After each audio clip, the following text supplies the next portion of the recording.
Halo sahabat Joli dimanapun kalian berada semuanya. Kali ini kita akan membahas berita seputar politik, artis, dan yang lagi hot pastinya. Sebelum melanjutkan video ini, ada baiknya sahabat Joli tekan tombol subscribe-nya dulu ya. Dan jangan lupa nyalain loncengnya, biar tidak ketinggalan berita terbaru dari Joli, Zona Politik Indonesia.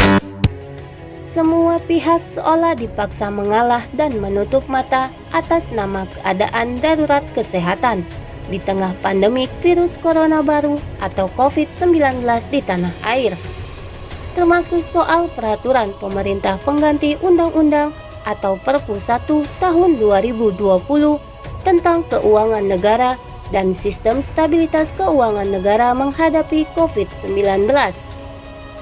KPK seharusnya masuk menelusuri dan mencermati lebih dalam terkait korupsi kebijakan, mulai dari prosedur, mekanisme, due process of law dari suatu kebijakan yang diambil. Demikian disampaikan anggota Komisi 3 DPR RI fraksi PDI Perjuangan, Arteria Dahlan, dalam keterangannya Rabu 29 April. Saya mendesak pimpinan KPK untuk mencermati. Presiden harus tetap diposisikan sebagai kepala negara, pemegang kekuasaan tertinggi berdasarkan undang-undang, tegasnya. Apalagi Perpu yang melampaui kewenangan Undang-Undang Dasar, menabrak fatsun konstitusi, menegasikan kekuasaan presiden selaku kepala negara, serta menghilangkan daulat rakyat dalam konteks keuangan negara dan politik anggaran, imbuhnya menegaskan. Menurut Arteria Dahlan, Ring 1 Istana Negara seharusnya memberikan informasi kepada Presiden terkait Perpu 1 tahun 2020 yang dianggap menegasikan kekuasaan kepala negara lantaran penjabat negara mendapat imunitas. Apa gunanya para menteri kalau tidak berani ambil kebijakan di saat kritis, tidak berani jadi pagar hidupnya presiden, disuruh kerja malah minta imunitas? Lah, orang biasa juga bisa kalau begitu, sesalnya. Pembantu presiden gak usah minta imunitas di Perpu, karena tanpa Perpu sekalipun mereka akan terlindung sepanjang tidak ada mens reanya, sambung Arteria Dahlan. Lebih lanjut, Arteria Dahlan meminta KPK segera menelusuri potensi korupsi kebijakan dalam Perpu 1 tahun 2020 tersebut. DPR, kata dia, ingin mengetahui siapa yang bermain di balik Perpu COVID-19 ini. Kami tahu, kami di DPR ini walau dianggap bodoh, tapi saya pastikan tidak idiot. Kami mau tahu ini mainan dan desain besar siapa. Siapa yang diuntungkan, yang menjadi beneficial owner dari proyek krisis kemanusiaan ini. Tugas KPK untuk mendalaminya, kata anak buah Megawati Soekarno Putri tersebut. Sebelumnya pun, politisi PDIP Arteria Dahlan sepertinya benar-benar dibuat sesungutan dengan keberadaan staf khusus Presiden Jokowi. Hal itu terkait dengan proyek Kartu Prakerja Jokowi yang menelan anggaran sampai 5,6 triliun rupiah. Terlebih, para vendor platform digital pun ditunjuk langsung tanpa melalui tender. Politisi yang akrab disapa Terry ini menyatakan, sebenarnya gagasan Presiden Joko Widodo soal Kartu Prakerja itu sangat bagus. Demikian disampaikan anggota Komisi 3 DPR RI itu dalam rapat kerja Komisi 3 DPR RI dengan KPK Rabu 29 April 2020.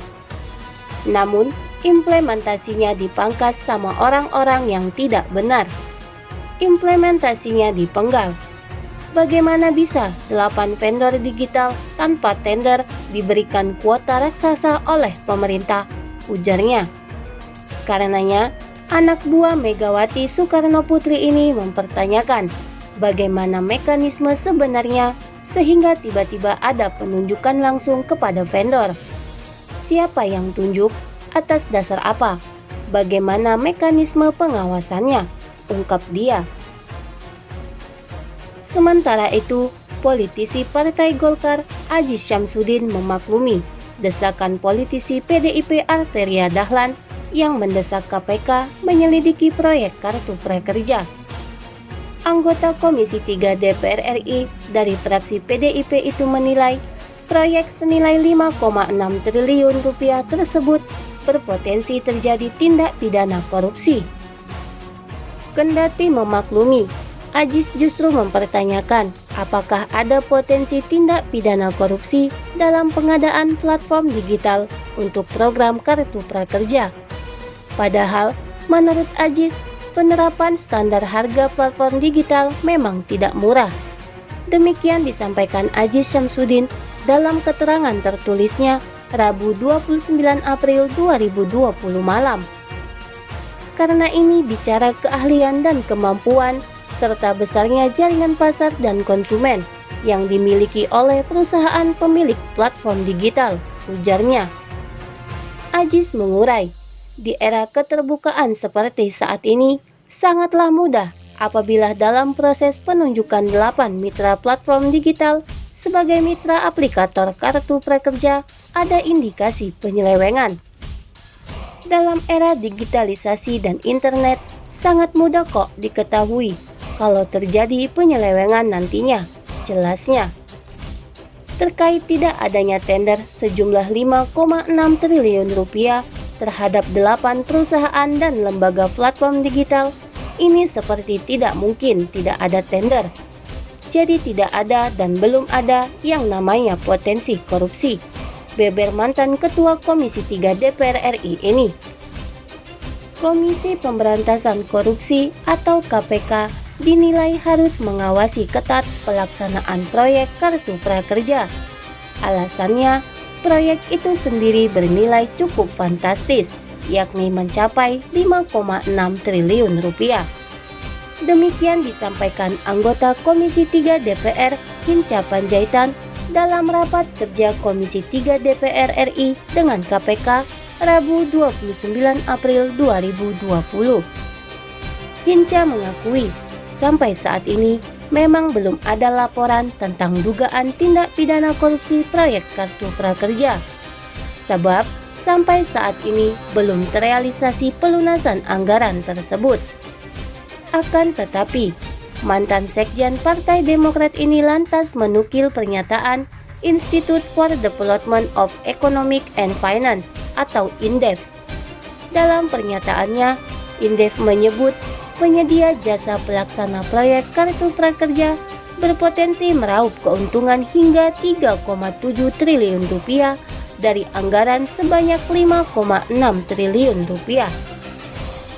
Sementara, kalkulasi Badan Pemeriksa Keuangan sambung Hinca, vendor berpotensi meraup keuntungan kira-kira 1,12 triliun rupiah atau 20% dari anggaran.